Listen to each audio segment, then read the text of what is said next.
listening to the Marketing Happy Hour podcast, where we discuss career and industry insights with our peers in marketing. We're here to talk about it all, like the ups and downs of working in social media, how to build authentic relationships in the influencer and PR space, managing a 9-to-5 and a side hustle at the same time, how to be productive in your life and career without losing your sanity, and more. Ultimately, we're here to build a community with you because we're all trying to navigate the world of marketing together. Are you ready? Grab your favorite drink and join your hosts, Cassie and Erica, for this week's episode.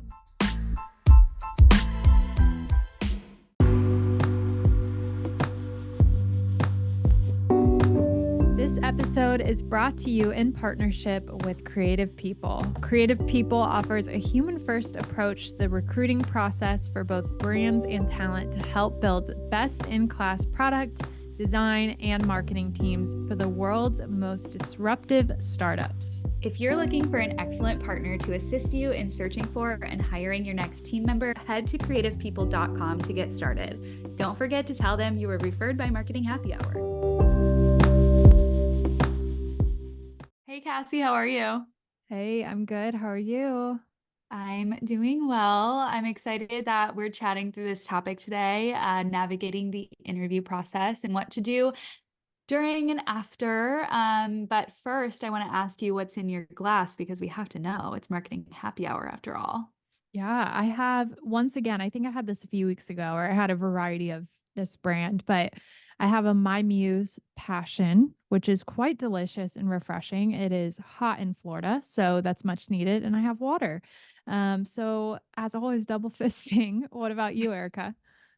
I love it. I always have water on my desk, but I never talk about it in the episodes. But I actually just have this chai from Chai Guys. My friend Amy came to visit like a few weeks ago, and she's been on the podcast. She's a photographer, and you're familiar with her too. She took our cover photo for Marketing Happy Hour. She did.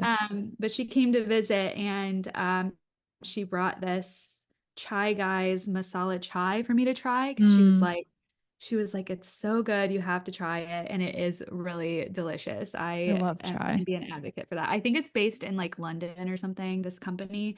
So interesting. I love trying new things. And she also, it's funny, her brother lives in Canada, and I like mentioned how I love ketchup chips. And she had her brother like send a bunch of ketchup chips my way. That's so like, nice. So thoughtful and also amazing because I will eat those all day, every day. So, oh my gosh, I still need to try those so bad. I think about them probably on a monthly basis. I think about the fact that I need to try Lay's ketchup chips, which is weird, but I do. That's so funny. Shout out to Lay's. Please send us some ketchup chips. You know, we're not your target market with those because we don't live in Canada, but like we'll talk about you all day long. We have Canadian listeners. They might want to have some ketchup chips. We can have a what's in your bowl segment instead next time, and it'll be Lay's. So we'll make this happen. We'll try to make this happen at least. So Lay's, we're coming from you. Stay tuned for an email from us. Amazing. I love it. Okay, well, I also wanted to quickly, before we jump into the like meat of the episode here, I wanted to talk about our upcoming event in New York. This is the first time that we're actually sharing about it. So it will be June 27th from 6 to 9 p.m. Over in Flatiron area. And there's limited spots available. So we'll have a link to sign up for our wait list for tickets. It's completely free. And it'll just be an encouraging evening of networking, learning, and connecting with some panelists who have been on the Marketing Happy Hour podcast already. So that'll be to be announced soon, but wanted to give our listeners a little insight to what's coming up for us. Yes, definitely sign up for the wait list. It's in the show notes.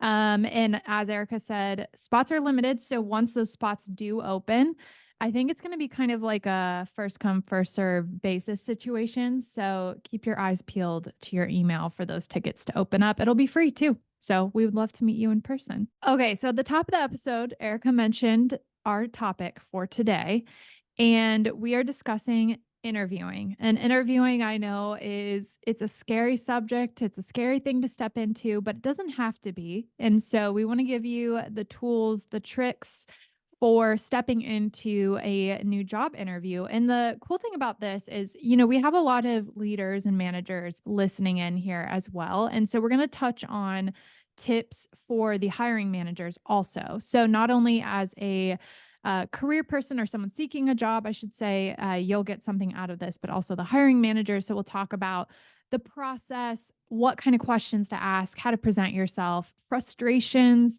etc. And so I'm excited to dive in. Yes. Oh my gosh. And the other thing is, I have wanted to do an episode like this for a long time because we have a lot of, friends or peers in the industry that reach out to us and ask all the time about like, hey, they asked me this in my interview, or they asked me to prepare this assignment for the rest of my interview process, and what should I do, and all of that. So we'll get into all of that today. I wanted to make sure that we have a resource out there that can get everyone on both sides, talent, hiring manager, on the same page to make interviewing and negotiating and accepting offers, just the whole hiring process, run really smoothly. And I think we have some really good tips in today's episode. So Cassie, let's kick it off with you. What are your top tips for talent in the interviewing process, in real life and over Zoom?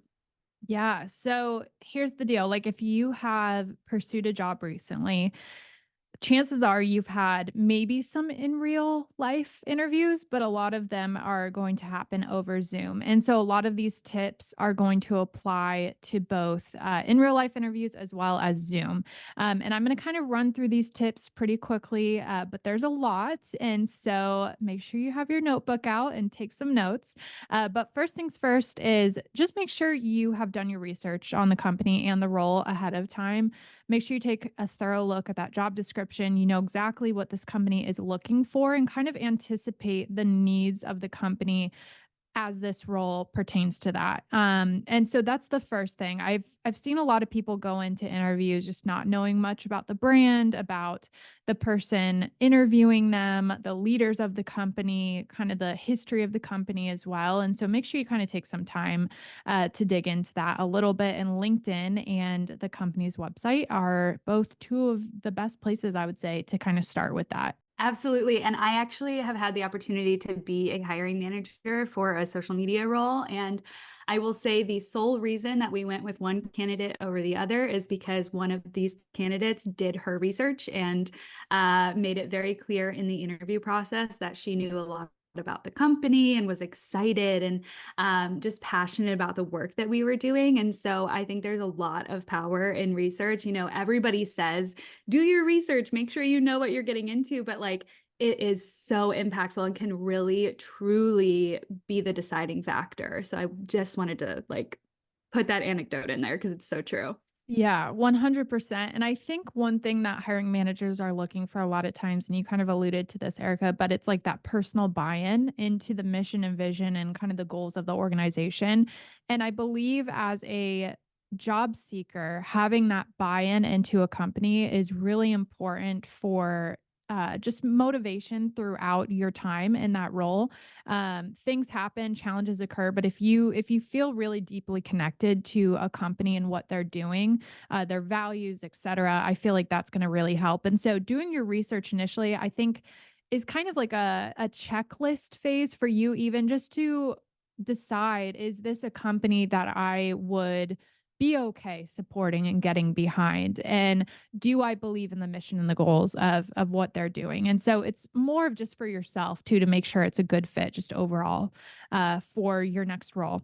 So the next tip I have for you is have questions prepared around the role and the vision for the company, things that you can ask the interviewer. That's always really important. Again, just showing that you did your due diligence to kind of dive into what is expected for you in that position.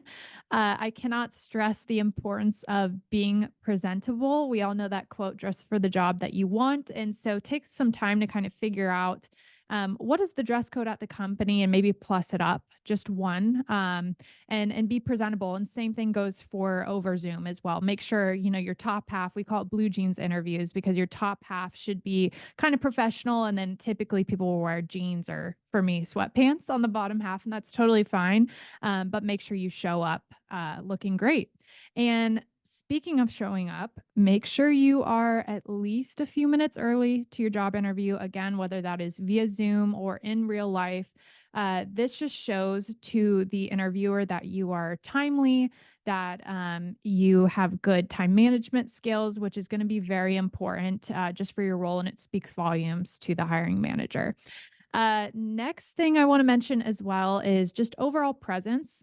So whether or not you are in person or virtual, presence is really important. So when I say presence, I mean make sure you are making eye contact with the hiring manager. Make sure you are smiling. You're sitting up straight. You're showing that you're confident, and you're excited to be there.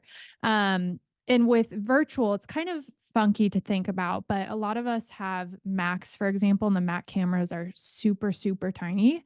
But staring straight into your video camera can kind of be a visual example or a visual representation virtually of eye contact. It looks like you're looking right directly into that person's eyes. And so if you need to put like a sticker next to your webcam or something, try to avoid looking at yourself or the person on the screen. Try to look right into that video camera.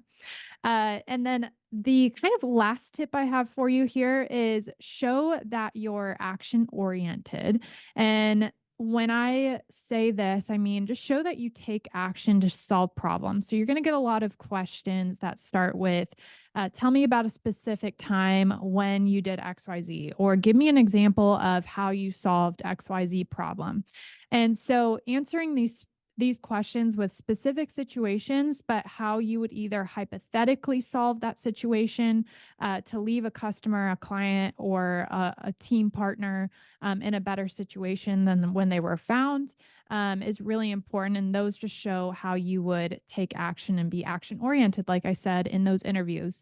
And I know I said that was the last one, but one more thing I want to share with you, and that is just going back to more of the virtual interview tips. A couple things to think about as well, in addition to looking directly into that webcam and being presentable, is make sure you have a well-organized background. You don't want to have a distracting background. You don't want to look like you are kind of a messy person. So choose an area to have that interview that shows that you're kind of put together. It's less distracting. And then lighting and good Wi-Fi is also very important. You don't want to be breaking up as you're answering those questions, and you want to come across as clear and concise as possible. So those are all the tips I have for talent. So good. So good. And I think too, we could do a whole episode about interview questions and like how to best prepare your answers and things like that. And we might do that. But I also just wanted to say there, when you are interviewing, you'll often be asked, tell me about yourself or tell me about your career journey this far. And I always like to say, don't assume that someone has read your resume.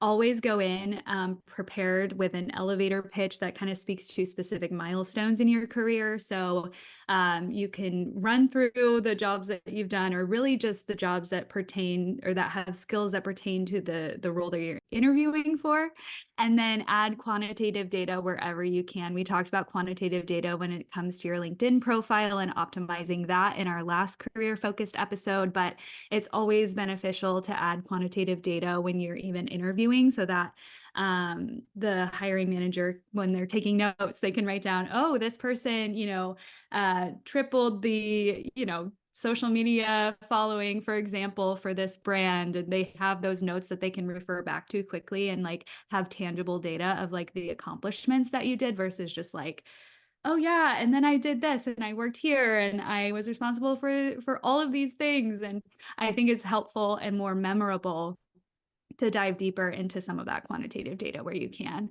And then don't be afraid to show a little bit of personality in your responses to other questions. So like, what do you do outside of work is a common question to gauge, whether you're going to be a culture fit for, the brand or business that you're interviewing for. So don't be afraid to share some unique things that you do outside of work. You can talk about if you love coffee or if you love, I don't know, pickleball or something like that. You can always talk about that. And then it's also a point of connection for a hiring manager to remember you. So say you love pickleball and you're like, I just participated last weekend in a pickleball tournament. It was like the best thing ever.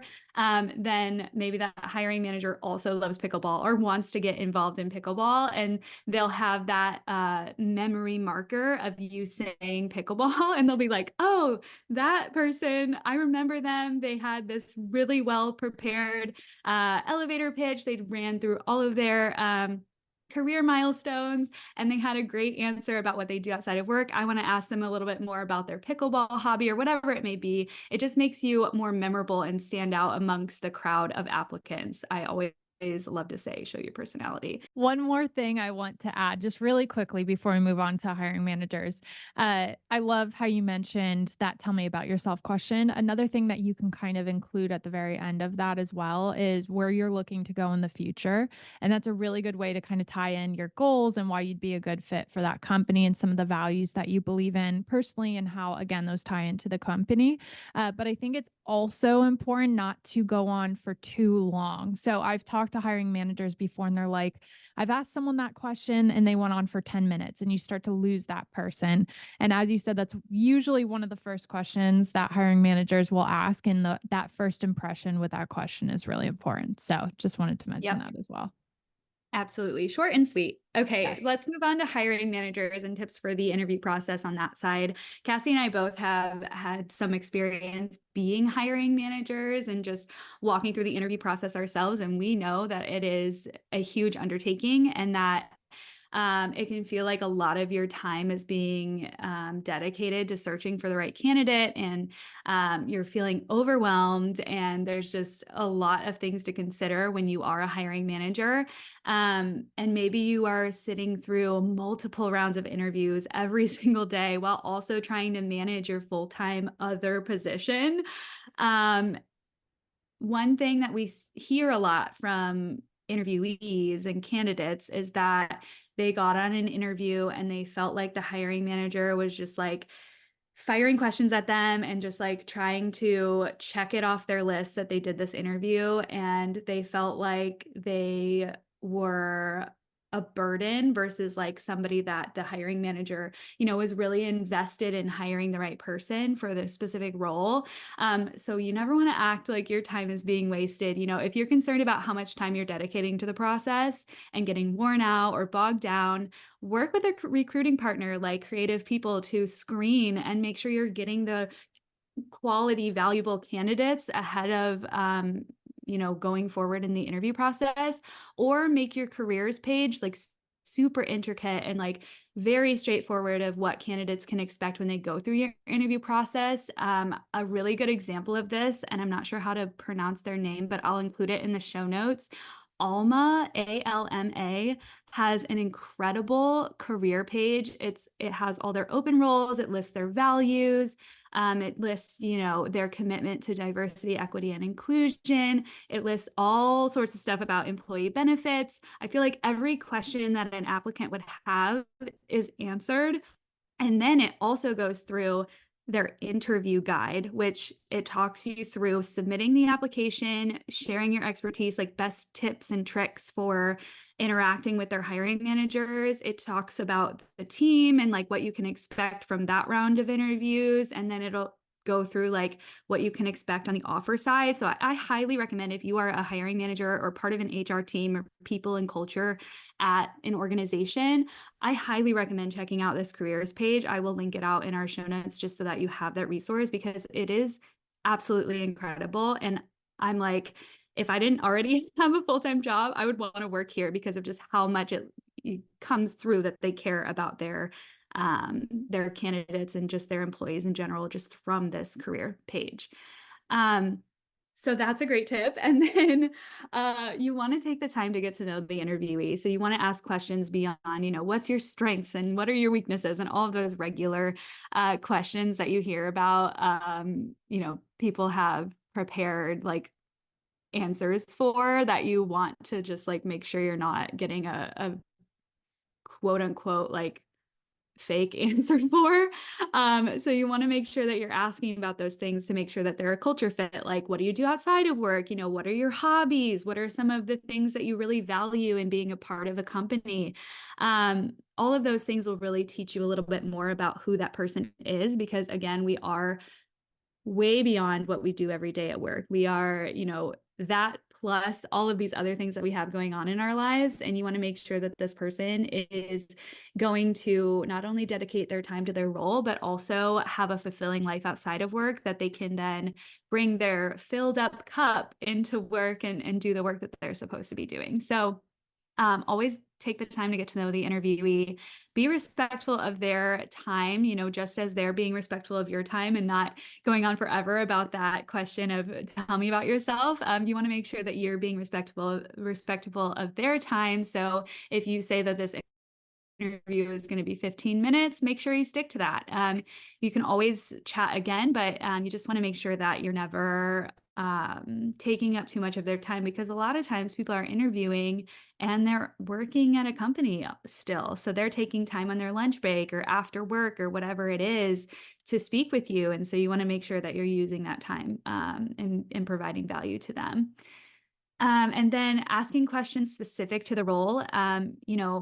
We talked about this a little bit in what talent can expect and how they should be answering things, but you want to make sure that you go beyond, tell me about yourself. What are your strengths and weaknesses? Sprinkling some, culture questions in there, but you want to make sure that they're actually a great fit for the specific role. And a way that you could do that is think through the job description and ask one or two questions that goes along with the job description. Like, tell me about a time where you encountered XYZ, and XYZ is going to be a really big part of this role or something like that. And then assignments. This is a huge topic that we hear a lot about from both sides. Hiring managers wanting to have candidates complete assignments, but then also talent who are applying to like multiple jobs with multiple assignments that are very heavy. We've heard from some talent that like a hiring manager or just a company in general will ask them to create an entire like social media strategy for a brand and like have a really, in-depth walkthrough of that. And I just think it goes back to being respectful of the candidate's time. You want to make sure that if you do ask for an assignment, it should be very, very light. And it should tell you more about what they are able to do in the specific role versus like trying to solve a problem that you have. So if you have this problem where you don't have a social media strategy, don't ask the candidates to do it for you. Rather just say, what have you done in the past? Show me specific examples there, or what is something that you're passionate about, or what is a brand that does a really good job with this, and tell me why. And then you'll be able to kind of see from there, how they would perform the tasks of the role and not, bog them down with like a really intense assignment. And I think too, if you can get their work examples from previous roles, that's a lot better than assignments in general. And then that also kind of leads me into the process as a whole.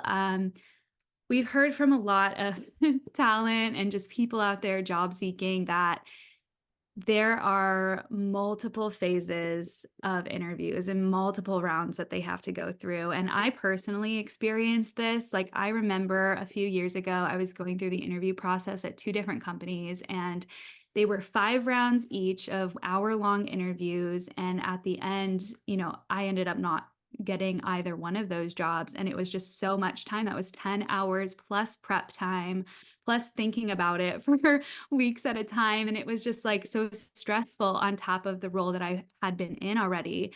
And so I love to recommend to hiring managers 2 to 3 rounds at most. Do an HR screening or work with a recruiting partner like Creative People to take that task entirely off your plate and just deliver you some incredible talent. And then do one interview with a hiring manager, maybe one interview if you want to move them on with somebody at a higher level. Maybe it's the hiring manager's manager, and then go right into the offer or no offer process. And then in your initial interview, this is a tip that I always like to give, make sure to ask if the salary that's in the job description, by the way, you should always have a salary in your job description, aligns with what the talent is actually looking for. And if not, if they say, I'm open to that, or I want to make sure that, you know, it falls a little bit higher than that, or whatever the case may be, don't move them on in the process. I mean, there are other opportunities that they can go for, but if you have no flexibility in your salary range, you want to make sure that they're going to be happy with what they receive and you're not wasting their time again. Yes, I could not agree more with all of those. I wanted to go back to really fast and just add a point about the assignments too. I think a note for job seekers is making sure that you have like a portfolio or a LinkedIn page as built out and thorough as possible with recommendations, testimonials, links to your work, things like that. Because I think that helps alleviate some of those asks like that. So the more work and examples you can provide, the better, as you said. But want to jump in to our next kind of subtopic, which is negotiating an offer. And we talked about this a little bit with Tori Dunlap, and she just mentioned about how to ask for money and what you should be asking for. So definitely go back and check that out if you have not listened to that. But wanted to first provide some quick tips for talent. So the first thing to think about is you can negotiate more than a salary. So make sure when you are in the interview process, take a look at other benefits like time off. Is it remote work? Is that something that you want? Benefits outside of that, like health and 401k and things like that. There's a lot to a salary and benefits package. So when you are negotiating, look at different options outside of salary, even though, of course, we all want more money, right? So on that too, I think knowing how to know how much money you need. So number one, know what you have to offer. So that goes back to researching the company, researching the job description, knowing what they're looking for in that role and what kind of gap they're looking to fill, and knowing what you can provide and how you can help go above and beyond in that role. Mentioning your experience, the industries that you've worked with, your education, the impact you've made in past roles. So as Erica said, having quantitative data to share of what you've achieved in the past. You can also research the industry. So see what similar roles are paying and bring that to the table as well in your negotiation. And I want to mention too that LinkedIn has a really cool salary tool now that you can check out and kind of see like what range, just based off of your profile details, they would look to give you, or companies would look to give you, I should say. And last thing here is just be polite and really clear and just confident in your ask. It's okay to ask for more money and don't be afraid to do that. And the last thing you would want to do is go into an interview process and thinking in your head, oh, I want more, but I'm afraid to ask, or I don't know how to say it, and just not doing it. And then you step into that situation at a way lower rate than you're looking for. So don't be afraid to have that conversation. Yeah, and you mentioned Tori too, and she goes into it a little more in her episode, but she kind of talks through how to know how much you actually need salary wise and benefits wise and things like that. Um, More so on the side of like, with your living situation, how much do you actually need to survive and how much do you need to like make sure that you're going to be, set up for success in your role. So definitely go listen to that episode. We'll put it in the show notes as well. But then quickly just going through tips for hiring managers here. There's really just one big tip that I like to give, and it's surprise and delight. We know the power of surprise and delight in marketing, but it's even more powerful in the negotiation process. So I always like to say, you already had that conversation about salary. You know that the range that's in your job description is what you're able to offer. If this person is everything that you're looking for, go ahead and offer at the top of that salary range from the job description. They will feel like they are just, so valued and so excited to start with you because they already feel like you are setting them up for success. And then I would say too, advocate for policies within your workplace. If you're a hiring manager and not necessarily on the HR side, that will entice talent to work at your company. So Cassie mentioned some of those negotiation tactics that you can use other than salary. So like vacation policies, 401k matching is huge, extra benefits like work from home or educational stipends. Those things can really entice people to work at your company. And you want to make sure that you're fostering an environment where it's a great place to work. You always want to make sure that your employees are happy and that you have a great retention rate with employees in general, because that will continue to attract more talent and the right type of talent. So I always like to give those two tips. But Cassie, I know you wanted to share about our job board and just some of the other created career related episodes that we have. So go ahead and do that. Yeah. Well, overall, I hope this episode was helpful. I know we kind of drilled into a lot in this recording, and hopefully we'll go back and kind of dive deep into some of these topics.